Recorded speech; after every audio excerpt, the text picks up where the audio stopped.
some people that I had been really praying specifically for didn't attend, and I was just feeling very let down. And because I felt I had poured all this prayer into the weekend, and I just was disappointed. And so the Monday after, I was just reflecting on some things, and I was really encouraged by what I heard John Speaker say for the 5 minutes that I was in about revival starting with one person, so starting with you on a personal level and spilling out to those around you. And I realized that renewal had been happening in my own heart for just the months leading up to this. I have never prayed more for the church, for the youth, for my small group, as in the last 4 or 5 months, and I've seen God working, and it was awesome. So these are some of the things I was thinking about. It started with Ray. He challenged us as the Team for Youth Ministry to pray for the youth for 15 minutes every day. And at first I was thinking, how am I going to do that? Lots of days I don't even pray 15 minutes, and I'm supposed to be able to add that on to it, and I just didn't know how that was going to work. But I started to pray while I was giving Avery her bottle before bed, and it became a habit. I didn't forget to do it, and I really started to enjoy it. And I just started thinking how else I could fit prayer into my daily routines. I started praying for the renewal meetings every day when I blow dried my hair. I started to pray for my small group when I was in the shower. I just started to love praying all throughout the day. I prayed for work on my drive to work. I really enjoyed coming to the church for an hour for that during the prayer wheel 24-hour thing. Again, I thought, how am I going to pray for a whole hour? But that time was really just so precious. I felt God's presence in this room, and I just sat with a smile on my face and just talked to God, and the hour flew by. Another thing that was happening around that same time is that Ray had challenged the youth in one of the Wednesday night talks to be reading the Bible for 5 minutes every day. And as a youth volunteer, I thought if we want our youth to get into that habit, that we really should set the example. So I made a commitment to get into the Word daily for at least 5 minutes. Not that I don't read my Bible, but when you have young kids and busy days, sometimes days go by and I hadn't read my Bible, so I really made that commitment to make it more of a daily thing. So I started to get up a few minutes early so I could have quiet time before Avery got up, because as you know, if you've seen her running around here, once she's up there is no quiet time whatsoever. And as I started that routine, Avery started waking up early every morning. And it seemed like she had this radar. As soon as I woke up, she woke up. So I tried to get up a little bit earlier. She woke up earlier. I tried a little bit earlier.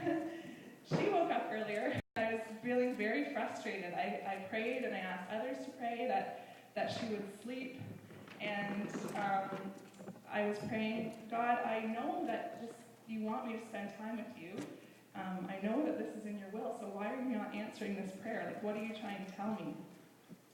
And this gentle little thought popped into my head. There's a lot of quiet time at 8 p.m. after Avery and Noah are in bed. And I was just, that's my time.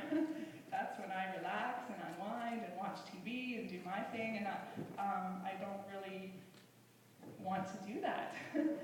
But the thought just kept drifting around in my mind for a few days, and I decided that I would take some of that evening time, turn off the TV, start reading the Bible and praying and studying some other Christian books that I had lined up to read. And as soon as I decided that, I'm not joking, Avery started sleeping again. Not perfectly, like occasionally she's up early, but generally she's been sleeping, and I get my 10 or 15 minutes in the morning, and as well as this new evening time. And it's just exciting what God has been showing me through those times. So another thing that was happening during those times is that Chris and I decided that we would start meeting Thursday evenings instead of watching TV, and we were going to share about something that we had got from our devotions for the week and then pray together. And throughout our marriage, we've tried different times the couples devotionals and say that we're going to pray together every night, and it just doesn't happen. We can't seem to maintain it. So we thought, okay, we're just going to scale it back. We're going to say once a week, we're going to share from our own devotions, so that kind of encourages us to be doing our own devotions, so we have something to talk about. And we're going to just treat it almost like a date. We make tea, we sit down and share. So we've really started to look forward to that, and even if I forget, Chris will say it's Thursday night. And it's been drawing us so closer together as a couple. We can just see the fruits of the Spirit growing in each other. And for the first time in 11 years of marriage, we spent a whole day doing yard work without one argument. And that is God at work. So over this time, we had been, like I said, cutting out more TV, and God started planting some thoughts in our minds about just the waste of time that it was, and he confirmed for both of us several different ways that we decided to cancel our cable. Now I know that that's not for everybody, so don't worry. We just felt like that God wanted us to take that step, and it's not going to be easy for us, and if there's an important Detroit Red Wings game on, Chris may be showing up at someone's house if you let him in to watch it. I don't know.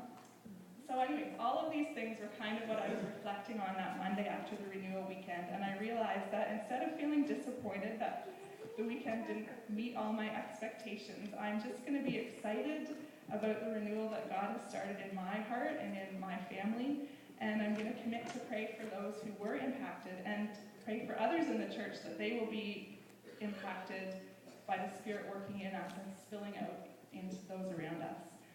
And the next day I was wondering, well, what should I pray for now while I dry my hair now that the renewal is over?